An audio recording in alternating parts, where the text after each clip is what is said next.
First off, congratulations to Nick Herbert? Justin Herbert. Sorry, Look at the disrespect. Look at the disrespect. I could not remember his Look at the disrespect that Alex continues to show Chargers fans and by belittling. So we're gonna cut all this out. I'm gonna do a pickup here. No, this is not a pickup. This makes it to the show. Matter of fact, this is the top of the show right here. This is the top.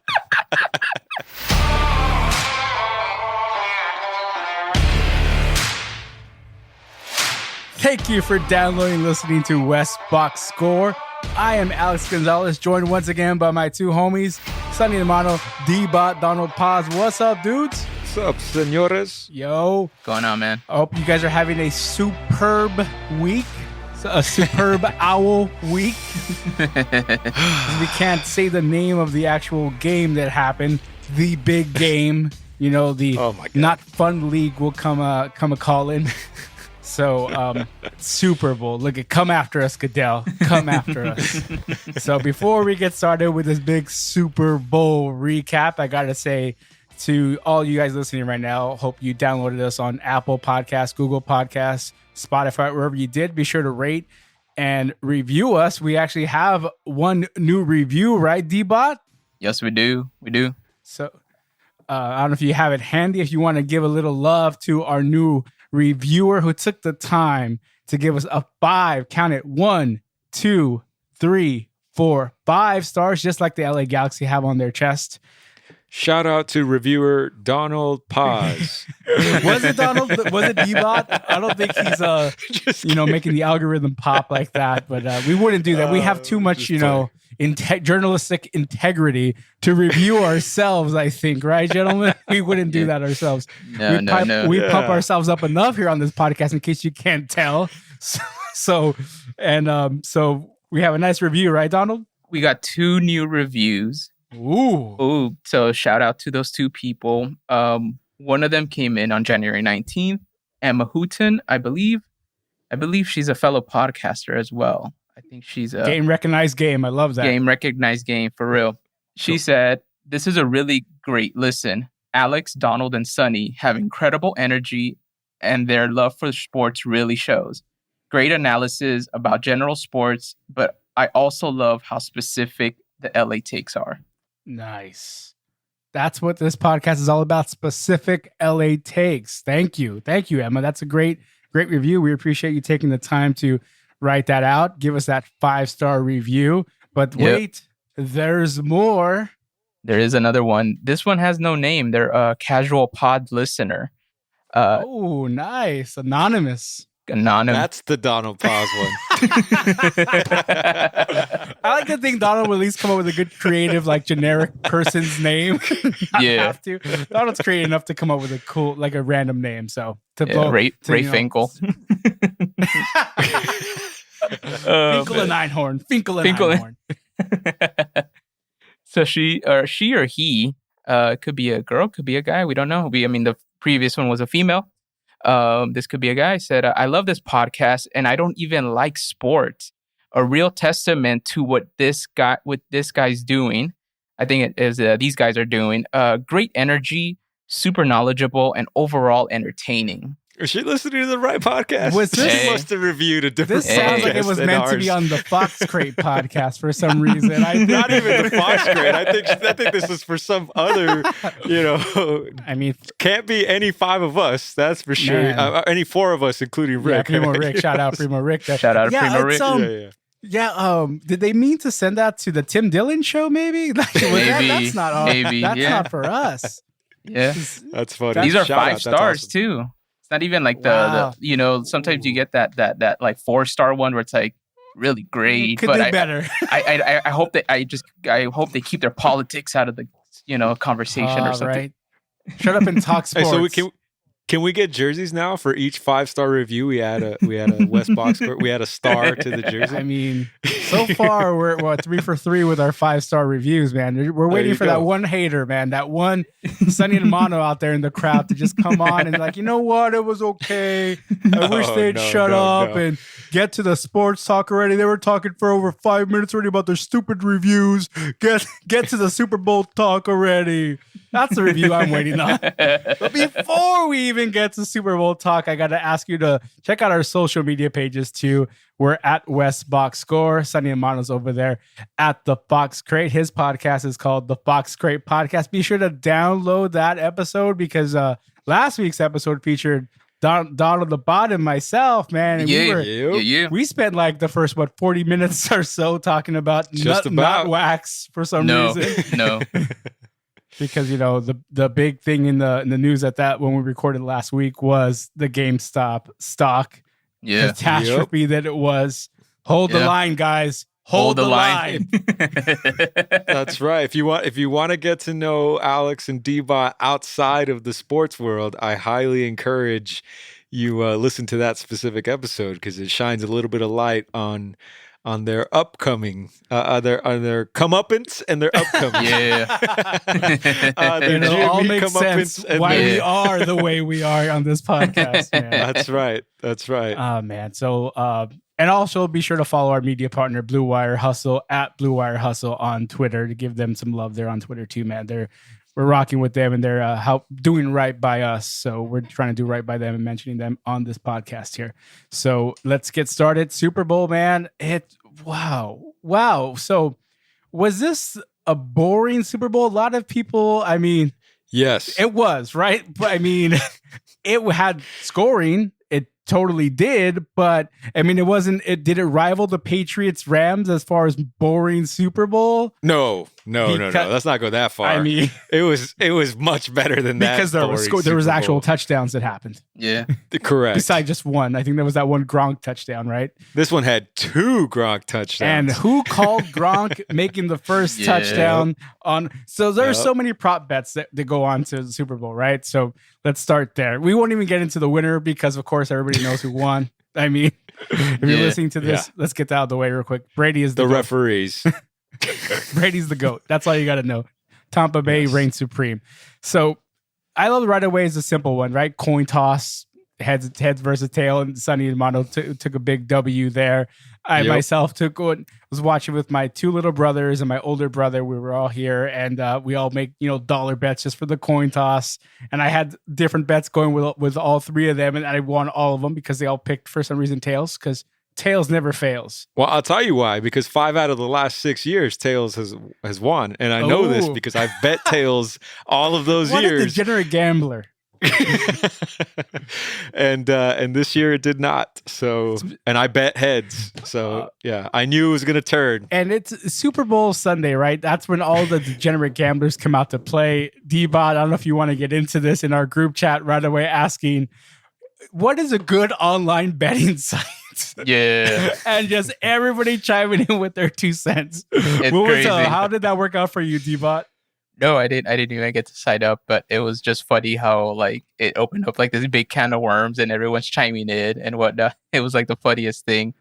But it was one of those things where it's just wow, I guess this is how much draw the Super Bowl has in terms of gambling. It's definitely the one that everyone loves to put money on. And for whatever reason, it feels like the one where you put money on it and you're okay with losing it because it's all in that euphoric moment of it almost feels like a holiday happening with Super Bowl happens, even though these 2 teams are not any of our teams at all, but it's just an amazing feeling to see that happen. But it's good for Vegas, but it is funny seeing it. But I thought I had a blast hearing all your guys' replies and everyone's trying to do research, and I'm getting links from different places and check these out. This is what the California laws say. This is what that was the best. And I was like, oh, okay. Yeah, because right away I mentioned DraftKings. I see them everywhere, but I don't even know if they're legal in California. And you right away quickly mentioned that. And my favorite reply was another buddy of ours. He's like, oh yeah, I just make my bets with a local bookie. I'm like, I love it. Nobody touched that. Nobody's like, whoa, what's this guy's name? You do not ask those kinds of questions in that kind of group chat, right?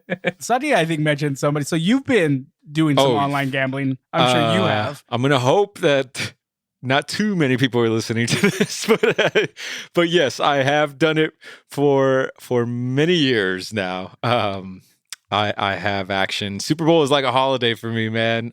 In the sense, it's a holiday for a lot of America, but in the sense that it's the one time of the year that like I go crazy with my betting. Prop bets. Prop bet after prop bet, parlay after parlay.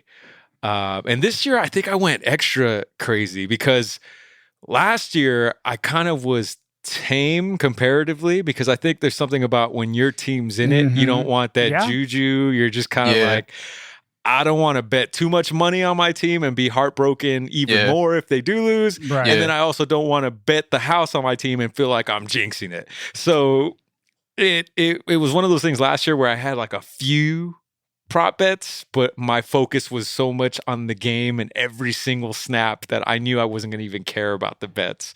So this year, not having your team in it, I was like, all right, it's a normal Super Bowl year. And I think I compensated for the bets that I didn't make last year. Unfortunately, I was on the wrong side of a lot of the bets that I tried to compensate with this year.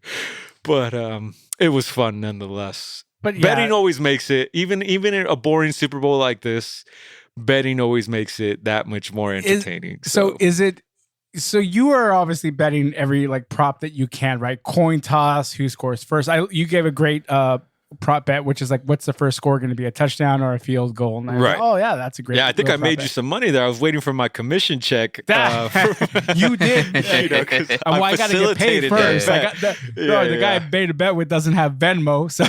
Yeah, he's only a boomer, so what do you expect? Yeah. But yeah, it's one of those fun things and then obviously I'm here with brothers, so we're gonna like not make big bets. We're like dollar bets, $5 bets. The biggest bet I made was with another buddy of mine, $100 overall, just team wins. He of course takes the Chiefs because he thinks the Chiefs are gonna win. So I got a nice payout. I love the way we obviously make a payout with you, Sonny, and I bet you directly about the Chiefs and the Bucks. And my favorite is seeing when you Venmo me and looking at the timeline and seeing everybody you also Venmo. Brady the GOAT, Brady the GOAT, Brady the GOAT. Same comment to everybody. It was copy paste. Brady the GOAT, Brady the GOAT. Oh Brady my the God, GOAT. that is hilarious. I was literally, I was gonna add to the betting so for Super Bowl again. I don't normally do this, but for Super Bowl Sunday, I always do this, and that's in-game betting, which can get you into, so live in-game betting can get you into a lot of trouble. The one year that it bit me in the ass was Patriots Falcons. I can see that.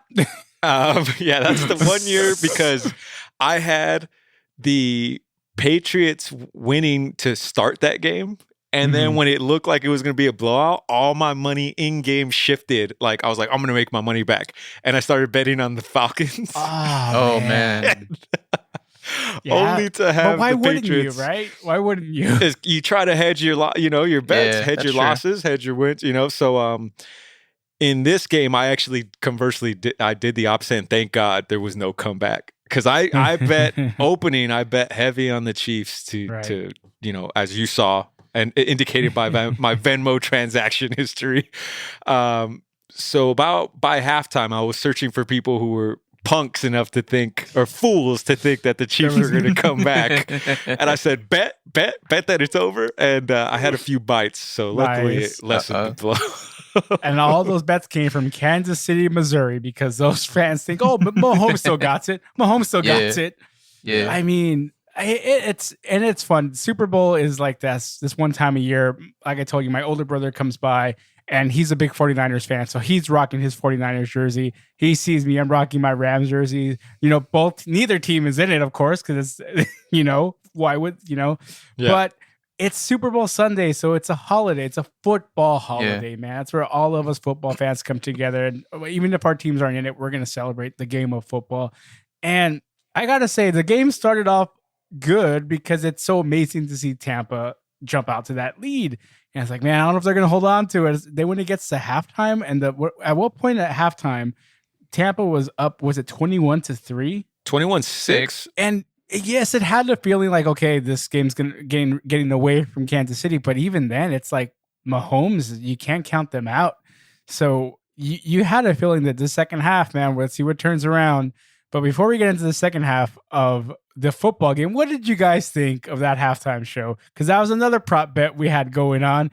The Weeknd, what song will he start off his performance with. I did hit Starboy. I didn't reply to our group text. Ah, man. But I had Starboy on my... I had Starboy in my mind too. No, I actually I cashed out on Starboy. Nice. So yeah, that was a good one for me. But outside of that, I thought the performance was meh. It was very much like the game. It was like the game itself. It was like, what? I guess. Oh man, I don't know. I'm not trying to hate. I like the weekend, but it's just like, didn't really move much for me, What more do you want, man? I thought it was a decent performance. I was entertained by it. The bar was just like set high by like Beyonce.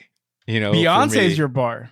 For me, of recent, of like modern, I thought that J-Lo, Shakira performance. That was also yes. Actually, how could I forget? Yes. Now. That was also, but to me, Beyonce of the modern, it's one of the ones that I remember the most. And maybe because she actually caused the power to go out after that. After her performance, she literally brought the house down. To me, it was like, memorable.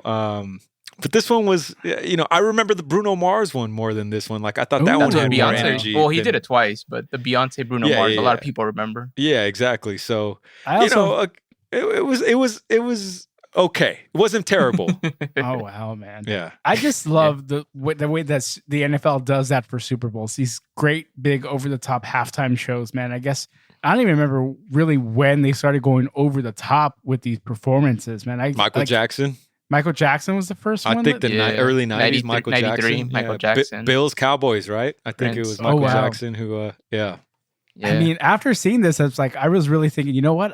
when the Super Bowl comes to SoFi, I got to go. I got to go see the pageantry that is the Super Bowl because it's so like wrestling-esque.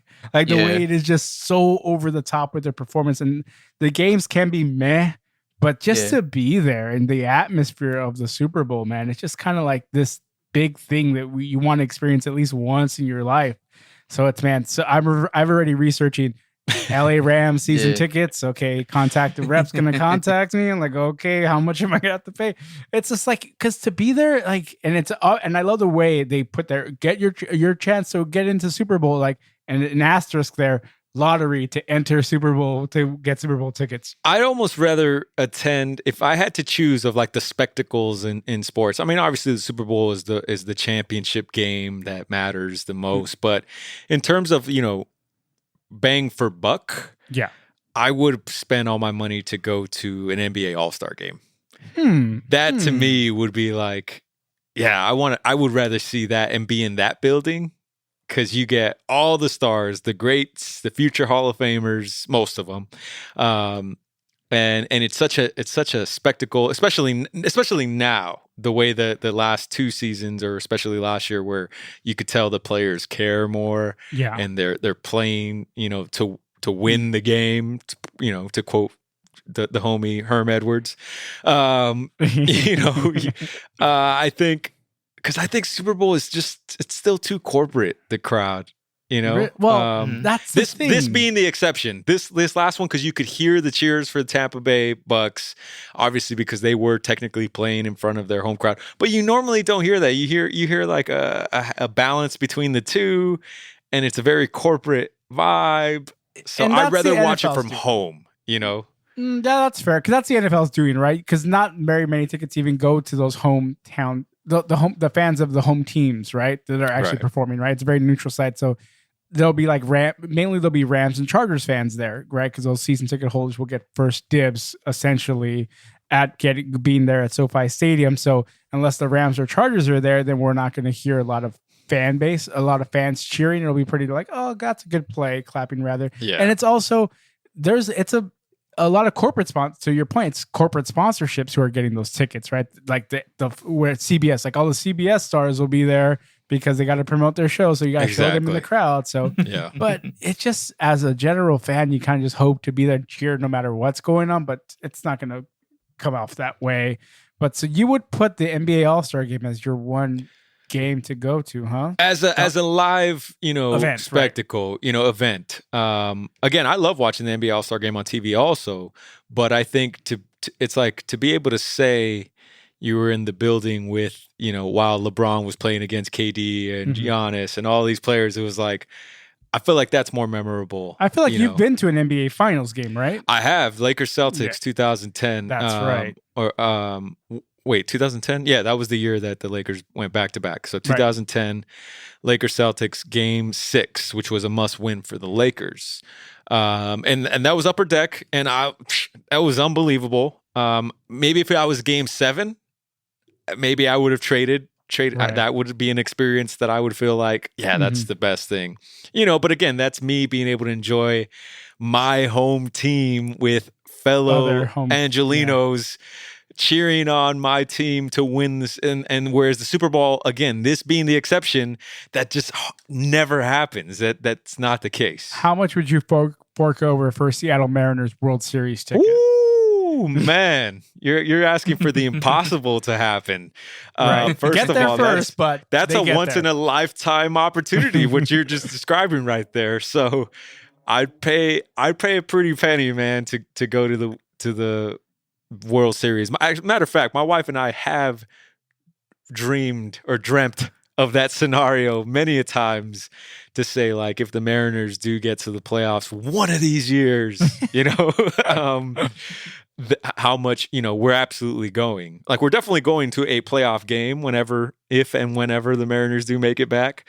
But if they were to play in a World Series, oh yeah, I'm paying top dollar to go. That's for sure. Oh man. So what would it be for you, Donald? What is your, like, you could go to one live sporting event. Is it the Super Bowl? Is it an NBA All-Star game? What would be your live sporting event that you think is either as good as the Super Bowl, better, or is the Super Bowl the one for you?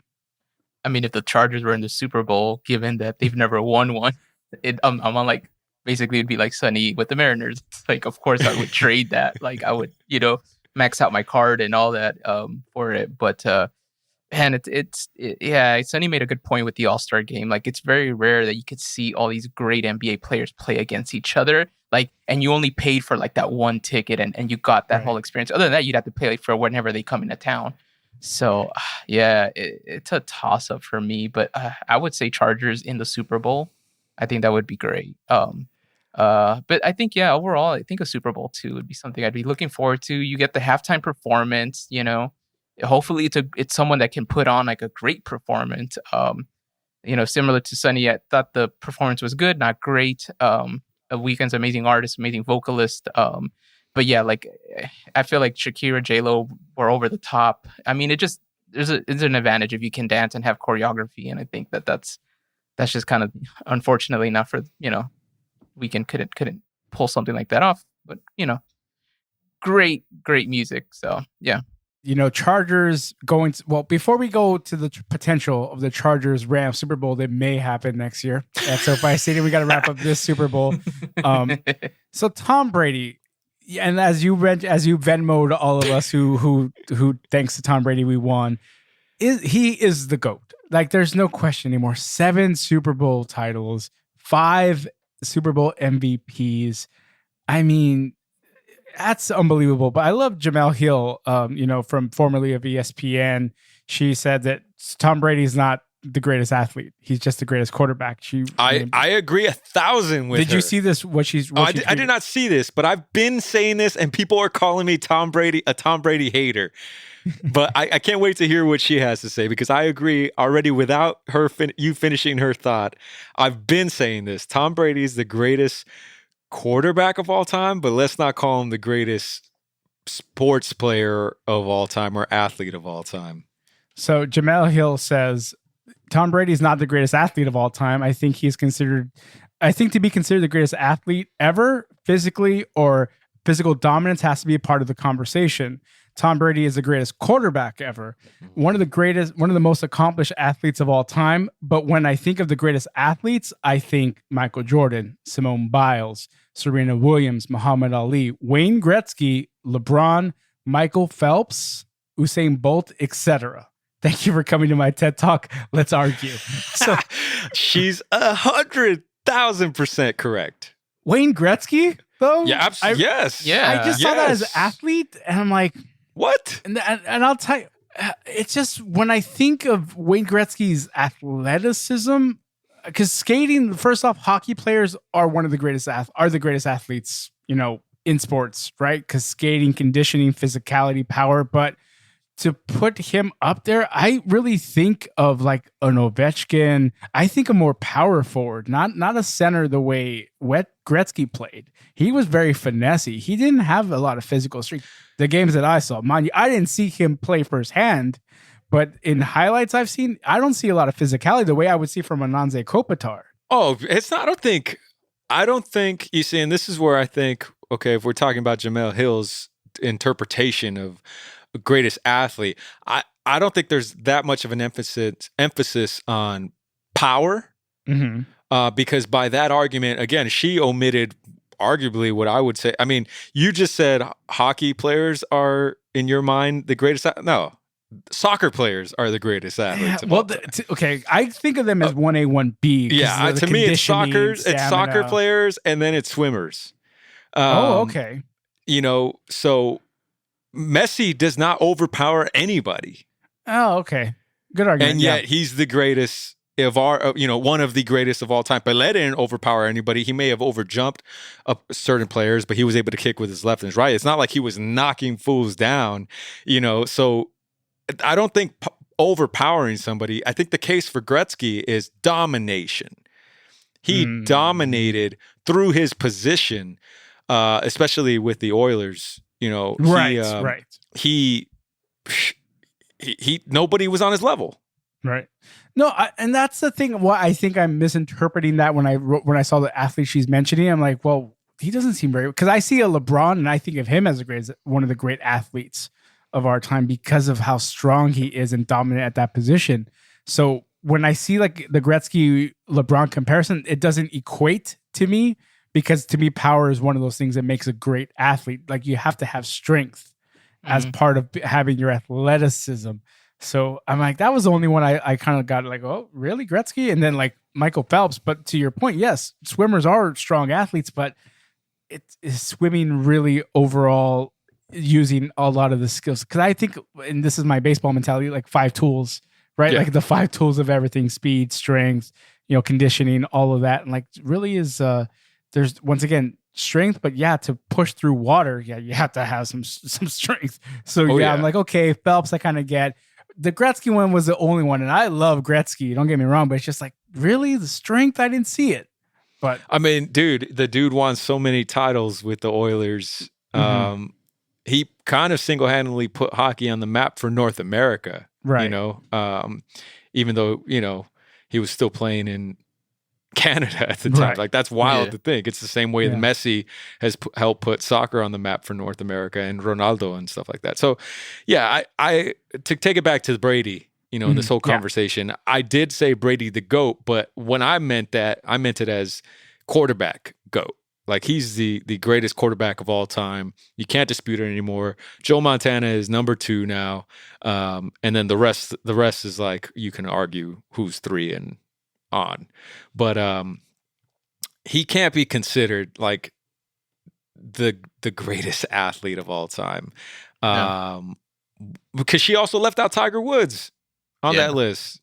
But golfers aren't really athletes. Well, are quarterbacks really athletes these days?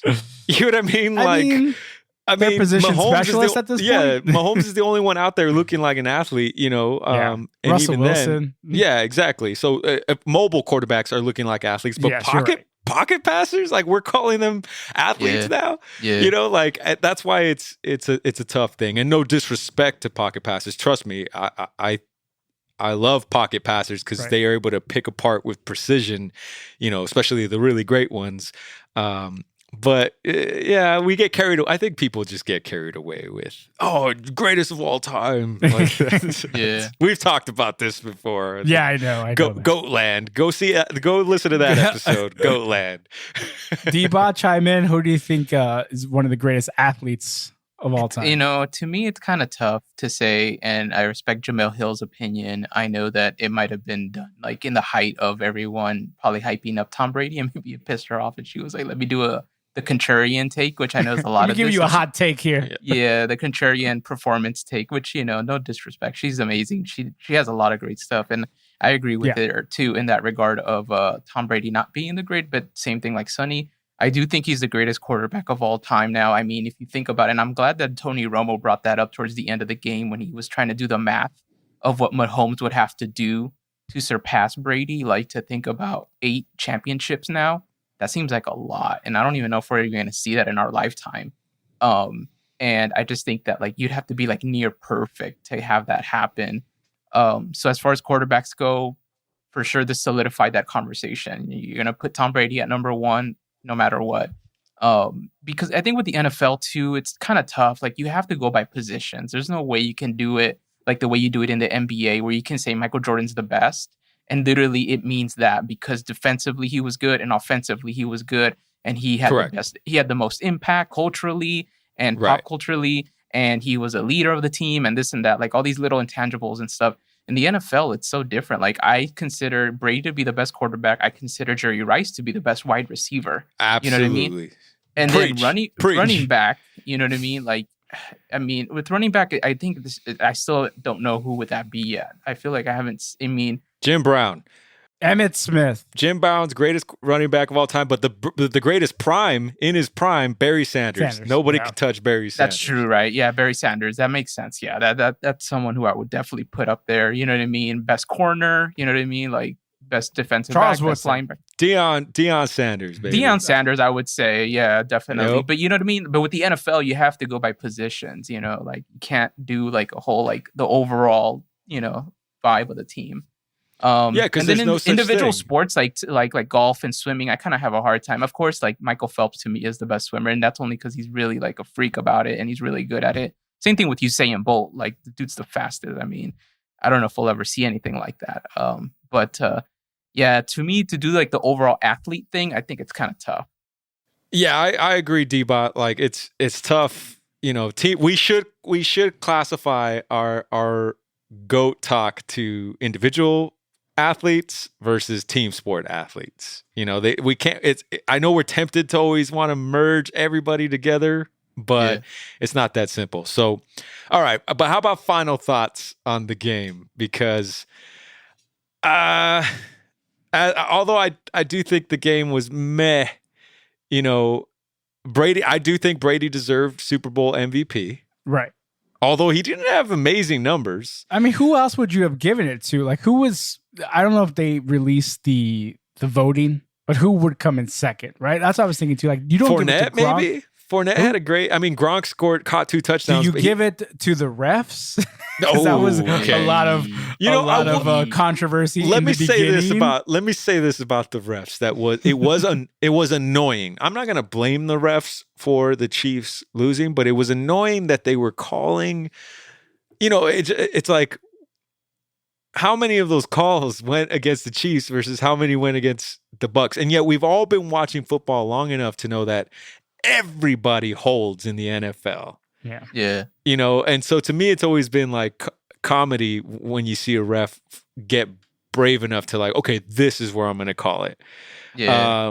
And to do it in the Super Bowl of all games is like, all right, now you guys are just, come on. But isn't it the refs Super Bowl too? Like, they shouldn't make it about themselves. That's the problem. Because, right, they have to earn themselves to get into the Super Bowl, right? Like, they have to make right calls throughout the entire year to get into to officiate the Super Bowl. So that should let you know if you're in the Super Bowl, you got to really be on your P's and Q's and not hold, right? Like, they're good. These refs are going to be watching every little thing. But how can you do that to know that? But how can you do that when you've literally held every single Sunday leading up to this? Because those were shitty refs before. Both teams do it. Both teams do it.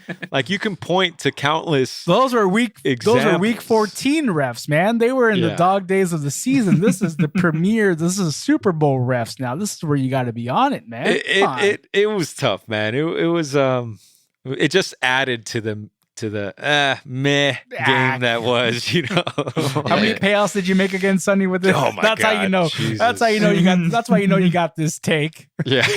We know you hate this game. Yeah. Not only what do you think about the refs getting It's involved kind in of this funny game? that Sonny mentioned the refereeing being so tight, given that like in the NBA Finals, it's the complete opposite. Like they let Right. things go for Right. the sake of letting the game flow. So I was a little surprised by the amount of calls that they were doing. It was kind of like, whoa, okay, like, I mean, it doesn't have to be all the time, guys. Yeah, exactly.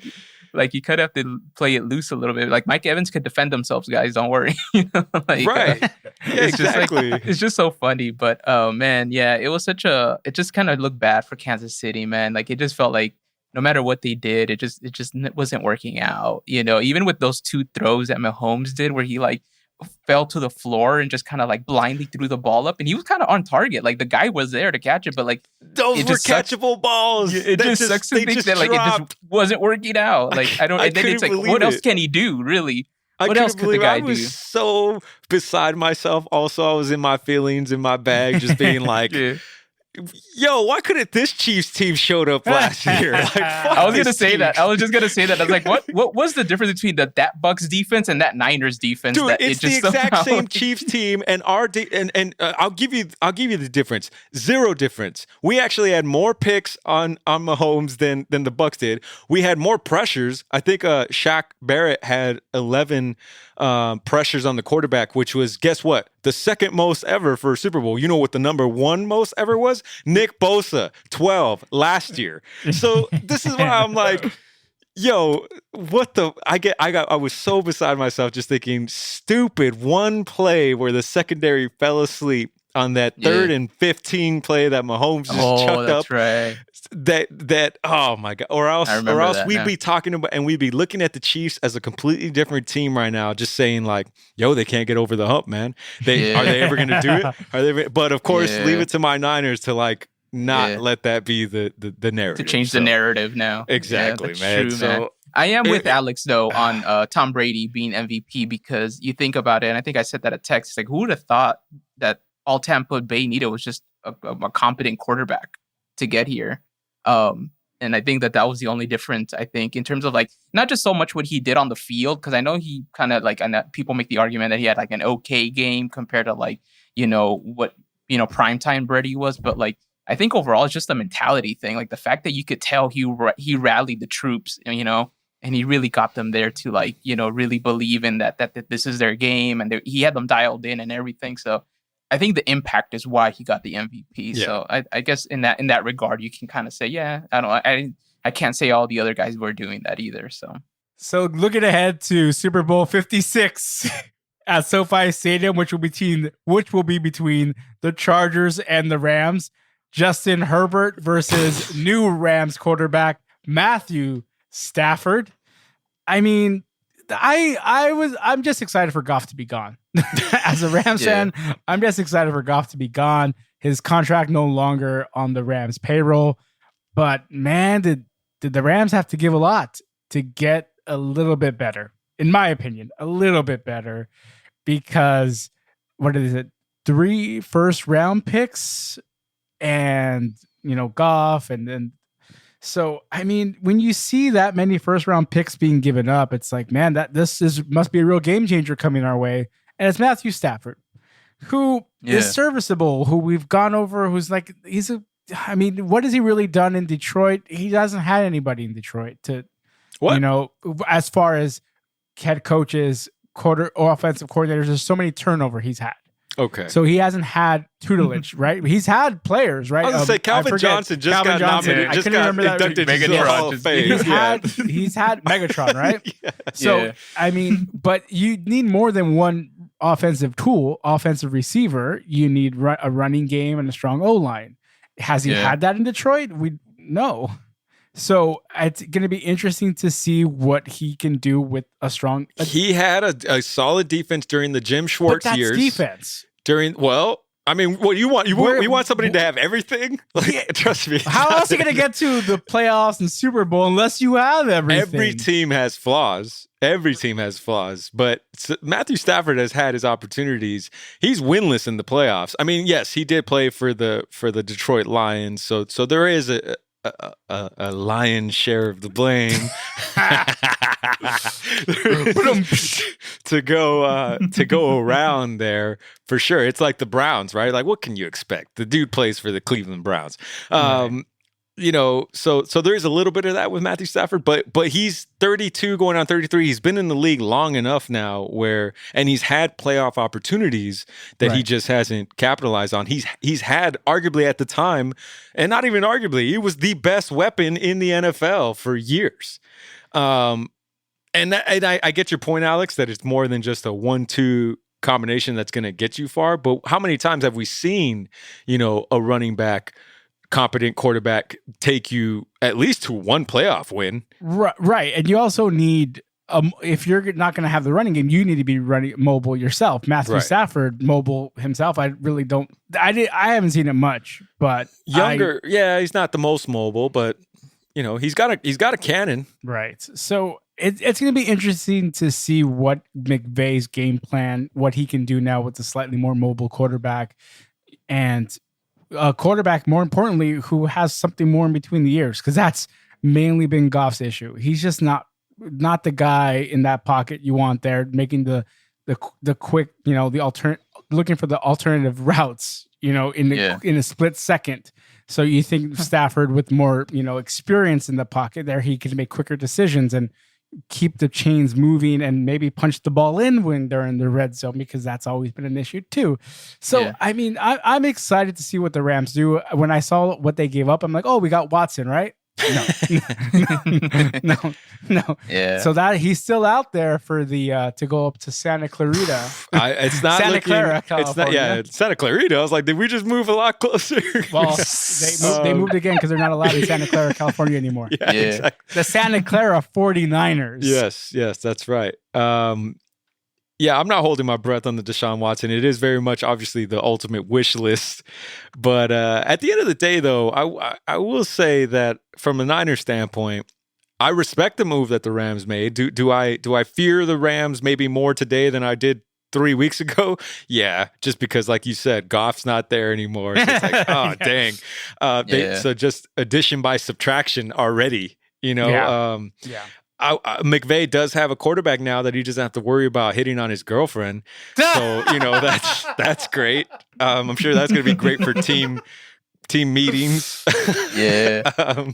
So Sonny's referring to a group message that Goff sent to teammates, and he mentioned McVay's girlfriend saying, I would, quote, pipe her. Who talks that way, man? I mean, are jocks that dumb? Oh, my God. Yeah. You know what I honestly think it was? He was trying to show off to the receiver core in the group chat.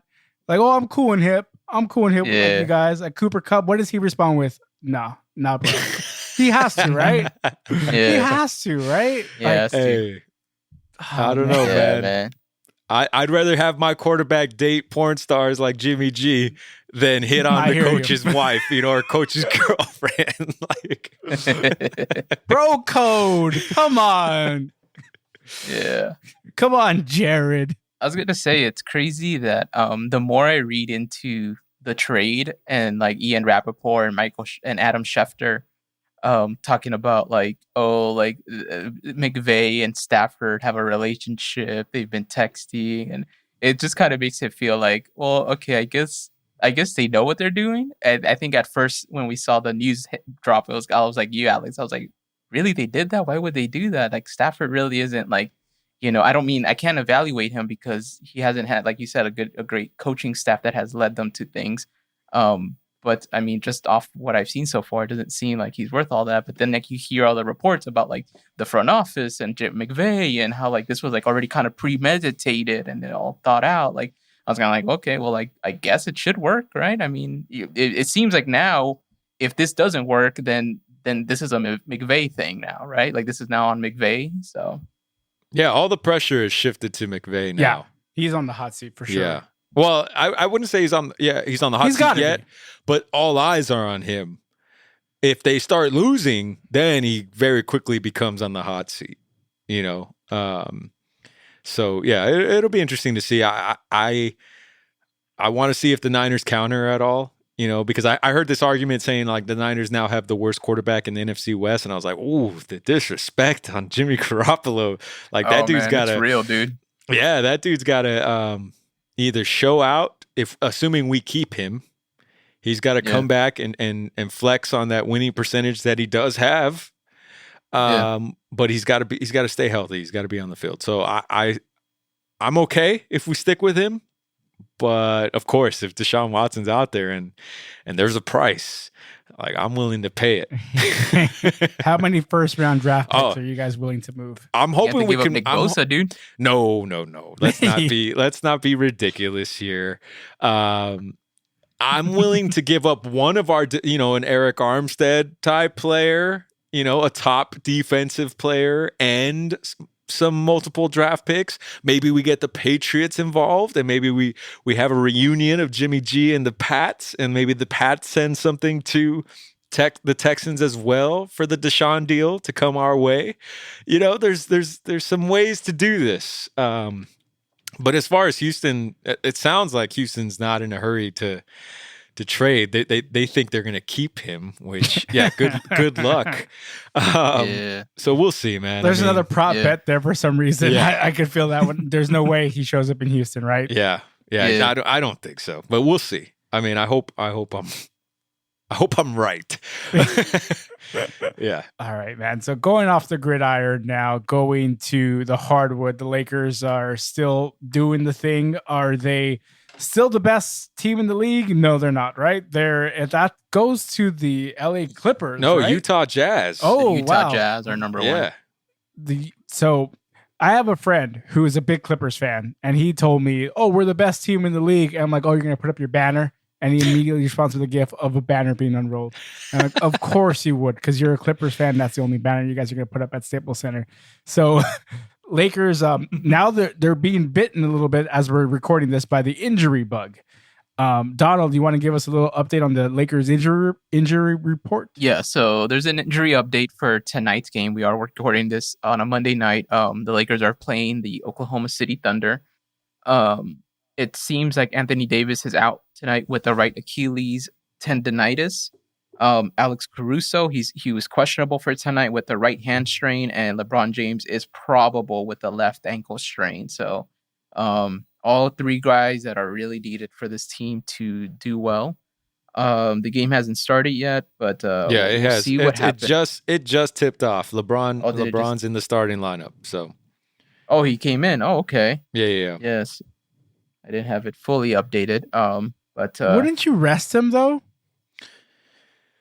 No, I think so. I'm hoping that this is not an actual serious injury that AD is experiencing. My feeling, at first I panicked when D-Bot sent the news via our chat. At first I was like, wait, what? I'm just traumatized by Achilles. So many players these days are getting, bit by the Achilles bug that I was like, no. And, Anthony Davis's history, as of being prone to injuries, was something where immediately I was like, no. But the more I started thinking about it, the more I was like, wait a minute. The Lakers have had this issue lately, this good issue for many teams, where we have a couple veterans that have not had playing time in Wesley Matthews and Markieff Morris. And it's kind of been bubbling up, locally about this deal where it's like, man, we just signed Wesley Matthews. Markieff Morris re-signed to come back with us. It's like they're not even getting playing time because of the likes of THT, who's balling out, Caruso, who's been balling out, and Frank Vogel shortening his rotation. And so then when I thought about it, when I seen this ticker about AD not getting playing time or being out due to Achilles soreness or tendonitis, I said, is this just like a front for giving Frank Vogel the opportunity to get those guys back in so that they can feel like, all right, cool, we're getting some run, we're getting some minutes, while you're resting your superstars, or at least one of them in this case.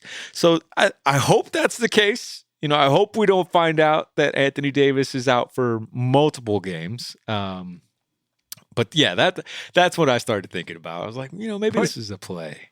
Man, you have that tinfoil QAnon cap on right now for sure, man. Because why wouldn't just Frank Vogel just say, "Oh, I'm going to give you some rest"? You can't. The league does not allow for that. That's why. Okay, Yeah. That's why. Okay.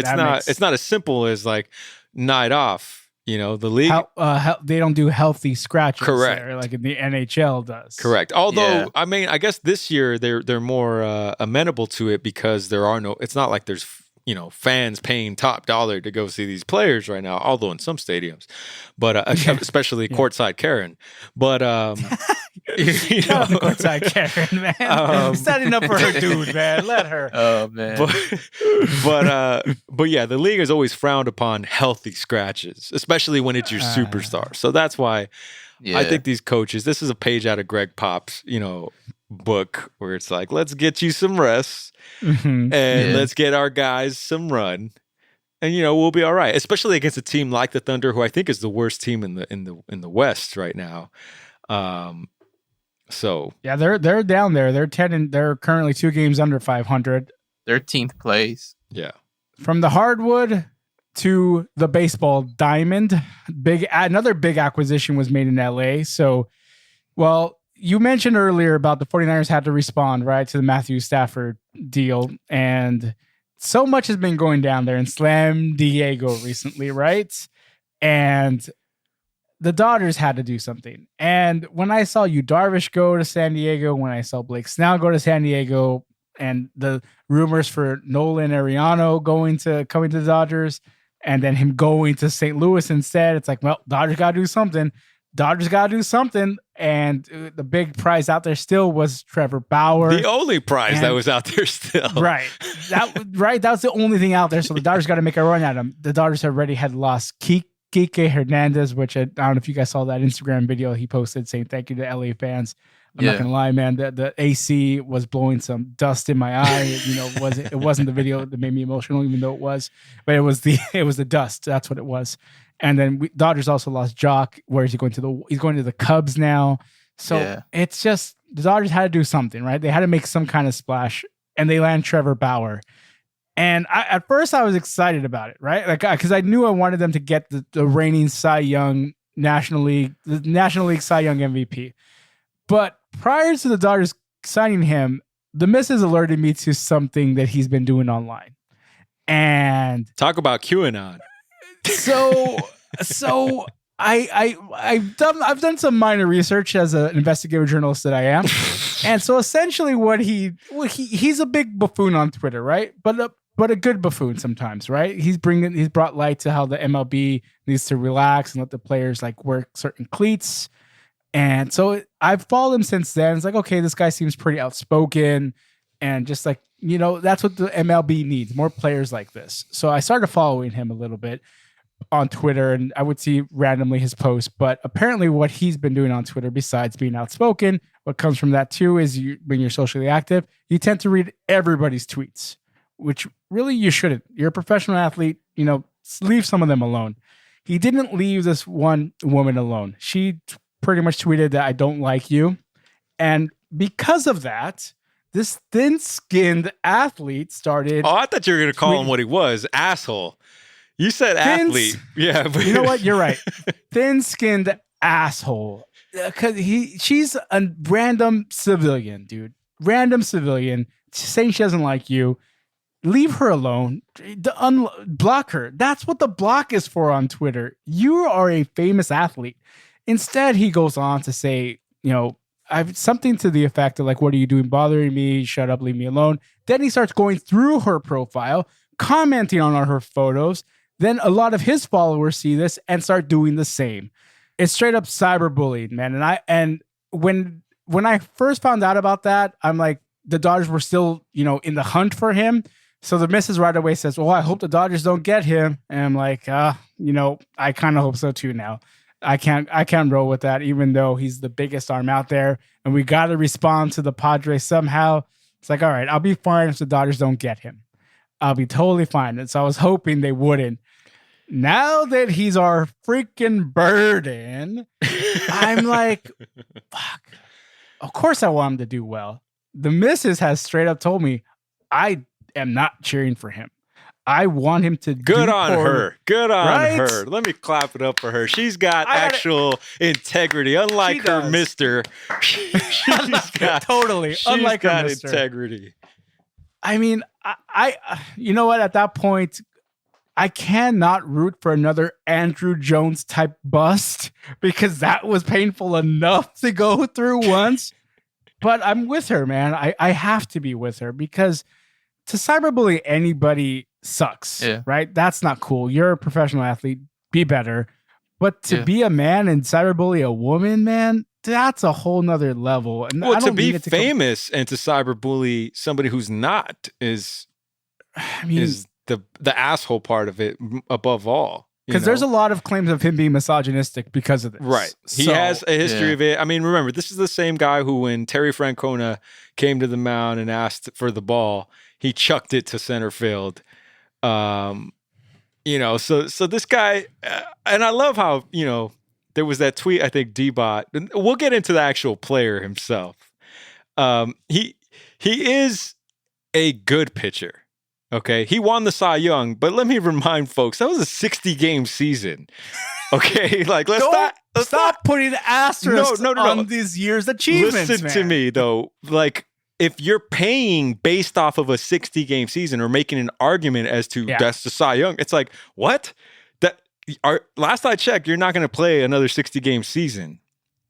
You know, this is a 162-game season. Maybe a grueling long season. Correct. Long So regular he season. is not a Cy Young winning pitcher in his career. Maybe he proves me wrong. Maybe he proves that wasn't an anomaly. But everything up to that point, he hasn't been that guy. So this notion that suddenly the Dodgers rotation is better than the Padres is laughable to me because it's like, are you a baseball fan or not? Because if you're studying these players rotation by rotation in a long season over the course of their career, then the Padres have the better rotation. Well, some of the people saying that are analysts and people that are in, that's what they do for a living. So, I wouldn't say like they wouldn't know what they're talking about. I'm not saying they don't know what they're talking about, but also they know how to stir the pot, and keep that conversation going. From an analytic standpoint, again, I have a very non-Dodgers glasses view of the baseball world. As a Mariners fan, my team is out of it come July.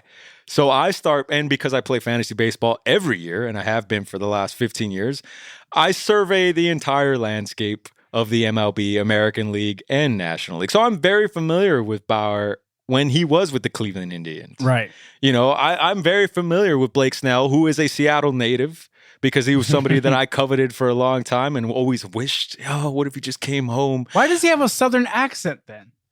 Beats me, man. The dude went to Washington, he is a Seattle native. Like the way you just mentioned he's a Seattle native, I'm like, really? Because he has a Southern accent. Yeah, dude. yeah. Unless he grew up in the South as a little kid, and that's where he learned English, and then moved to Seattle for the formative years of his life. Right. I don't know exactly. Okay. But anyways, the point that I'm trying to make is like, yes, I'm not sneezing at the Dodgers starting rotation. They did technically make the rotation better. But let me just remind Dodger fans out there, like the Padres made some moves. Now this year, Clevenger's, I don't think he'll be pitching because he's still recovering from the Tommy John surgery that he had to get, I believe. So he's out. So I guess this year, all things being equal, assuming David Price does come back and is and his old David Price, World Series winning David Price, then I'd give the edge to the Dodgers this year. But if we're talking about over the next couple years, which all these pitchers are signed through multiple years, then I happen to think the Padres rotation is better statistically and on paper. So, and again, that's me without my Dodger colored glasses. Take it on. easy. The Dodgers definitely overpaid for Bauer as well, too. Not even just off the small sample size, the shortened season to win the Cy Young, but $40 million for a pitcher, it seems astronomical unless this pitcher is like a Clayton Kershaw, Walker Buehler type, and with a resume to back it up. Like you mentioned, this is a small anomaly. It could be a small anomaly. you don't reward a pitcher that way. It reeks of desperation. That's what it was. It really does, man. It really does. And I Yeah. get we have to reload to to reclaim the throne again, but this is a big signing, a lot of money, and I'm not rooting for an Andrew Jones bust like I mentioned, but if it does happen, I'd be like, well, serves you right, assholes. Serves you right. Can I just say to Trevor Bauer, also his bullshit manufactured hype video? Oh my God! Like right? how lame that shit was. That at the end of the day, how many videos are out there? One for the Mets. Yeah, insert team name here was in the script. Yes. Where he puts the jersey on and, I'm coming. And I love how like some Dodger fans that I love out there, like, oh, I'm so hyped. Just like, what the fuck? Did you not see through that bullshit? Yep. Like, come on, man. I mean, this is Hollywood, so we accept all that stuff, right? I guess so. But no, I'm with you. True. It was very manufactured, and like I said, I'm glad they uploaded the right video and didn't put up the Mets video by accident, because that was the speculation. That deal was done before the last minute. So, I mean, who else was in the running, right? Like, it's just forget it, dude. I'm telling you, I started following him with the whole cleat scandal thing. I'm like, okay, who is this character? He seems like somebody worth following on social media, but after those seeing what he's done to civilians, not cool, bro. So, like I said, I'm not excited for the person to be coming. What he does in the field, Donald. What are you thinking? Is this a good signing for the Dodgers? I mean, obviously, as a player, it's a solid signing. I think that it's definitely tough. Kind of like going back to me with Kanye West. I've learned now to separate his music from his personality. Because if I did not, then I would be saying that, Jesus is King is a whack album and that everything else he's doing is whack, because most of the time it's because you hate what he did personally. But again, this is, Kanye going off on stuff. But, as a professional baseball player, it is wrong to cyberbully. It is wrong to do that, especially because of who you are and your profession and what you're expected to be. Like, you're supposed to be a role model for kids. For as much as I know we live in a time now where, professional athletes have their own like Instagram accounts and they're doing whatever they want. If they're drinking wine, if they're doing all this stuff that like you wouldn't want your kids to see, they just do it anyways. Nothing super explicit, but just on the low, you know what I mean? Like, spending money on expensive cars, they're kind of like, materializing their world. I just feel like it doesn't really help, but you're supposed to be some sort of role model, but it's tough to call, man, because people are human. And I think that like, maybe he does have some sort of mental thing where it triggers him in social media, and it's kind of concerning. And like Sonny said, like he did disrespect the coach. So that's something that, seems like something where he feels like he has some sort of empowerment that, I don't know what the word is, like entitlement, I should say. He has like a sort of entitlement that like, because of who he is and the things he's accomplished, that like he has the right to act that way, which is not good. And I mean, hopefully the Dodgers don't tolerate, anything like that. But we'll see how it goes. But I mean, I'm hoping the best just for the Dodgers to succeed. But yeah, that's kind of my take. See, so now you have Bauer the bully and super spreader Turner.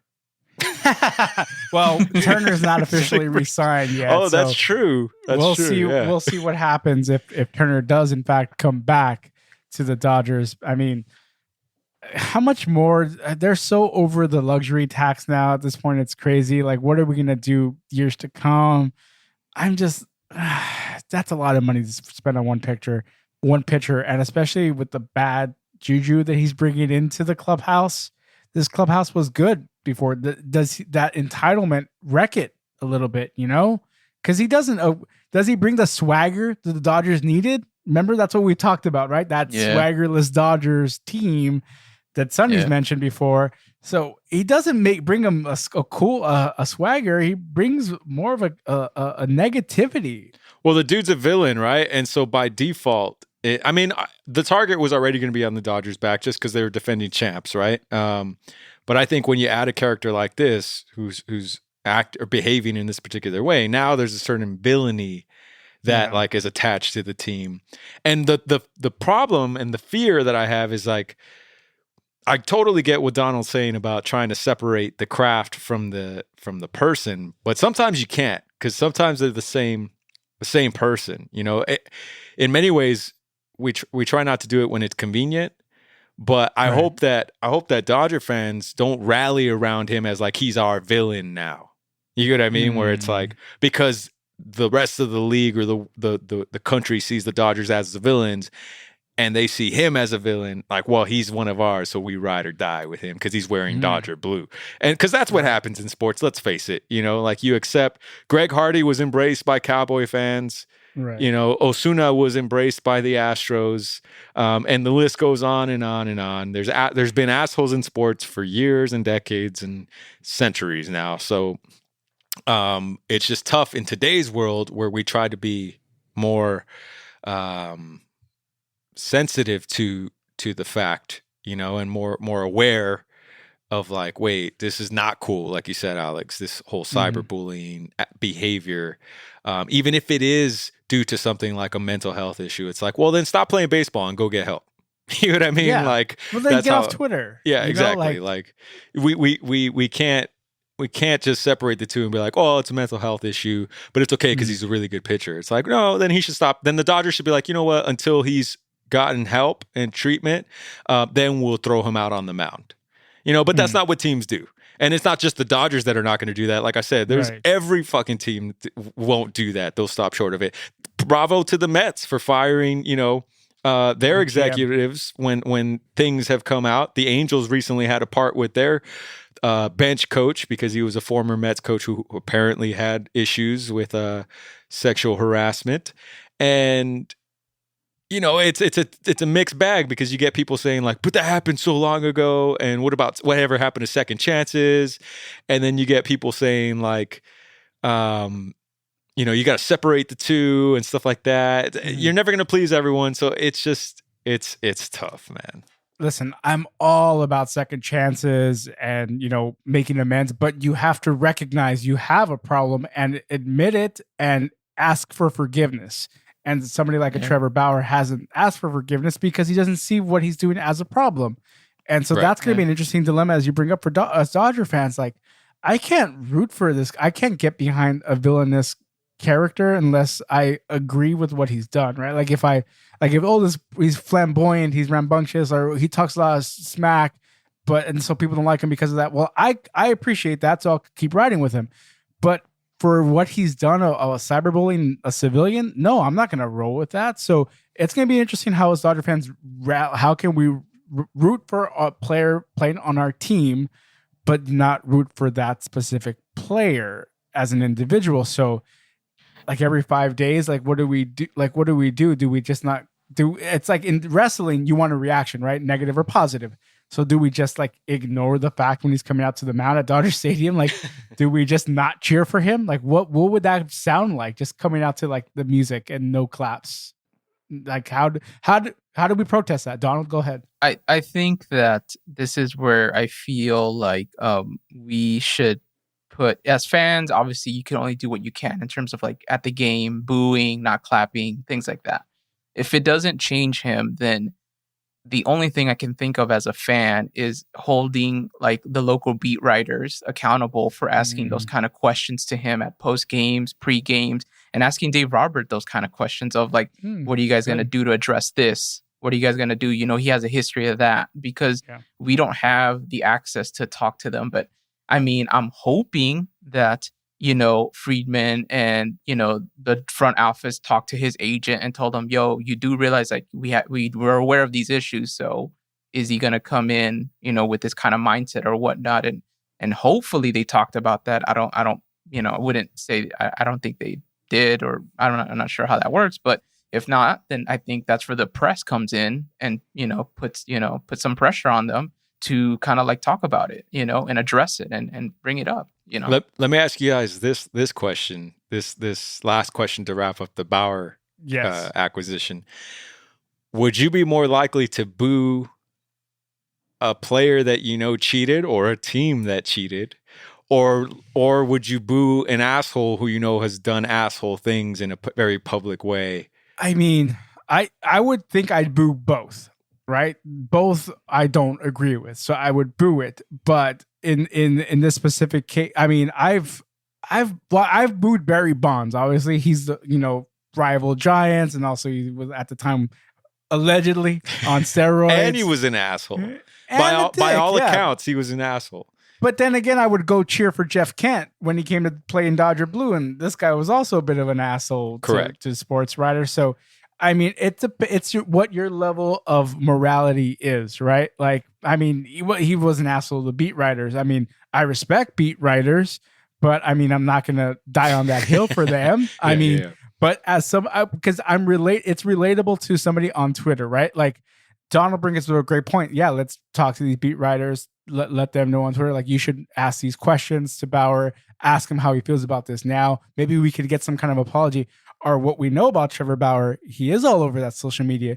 Maybe we get on our @WestBoxScore Twitter account and ask him directly that, like, hey, man, what is up with you? Why are you messing with this civilian woman who has complete anonymity when she talks to you, but yet you found it okay to put her on blast and have all your goons go do the same? That's not cool. So until he makes amends for it and realizes it's wrong, then I can't support this individual. Yeah, and we got to hold him to task on here as well. I mean, we're nobody in the major scheme of things, but as long as we're going to talk about sports and athletes and stuff like that, and as lighthearted as we do, but occasionally we'll dabble in, like we are now, into it's until people. It's just so that they're aware who they're rooting for. If you ultimately still decide to, like, well, that's okay. Like you said, Alex, I'm not going to die on that hill because I don't know that girl and I don't even mess with Twitter or the internet like that. Then it's like, so I'm comfortable still rooting for him when the bases are loaded and we need him to get that strikeout, like, because that's natural. Like, that's cool. But you should know at the very least, like, hey, this is kind of what your boy's up to these days, because he's making it very public. It's not like we're putting his personal business out there. It's him putting himself out there, that it's like, yo, how do we talk about this without being too in your face and too self-righteous, like, well, fuck cancel him. Yeah, because that's kind of not right either. We're not here to cancel, but at the same time, we can't ignore either. So absolutely, man. And we're not here to cancel, but this episode is canceled for this week. We're going to be back next week with a whole new episode. Thanks to Donald D-Bot, Donald the Bot. Thanks to Sonny and Mono. Thanks, guys. Thank you. Be sure to follow us on Twitter and Instagram @WestBoxScore. We're going to be hitting up Trevor Bauer real soon on there. Be sure to follow Sonny and Mono @The Fox Crate. Check out his podcast, The Fox Crate Podcast, on Apple Podcasts, Google Podcasts, Spotify, or wherever you get your podcasts downloaded. Be sure to check out Blue Wire Hustle on Twitter @Blue Wire Hustle. That's it for us this week. See ya. Brady the GOAT. Later, guys.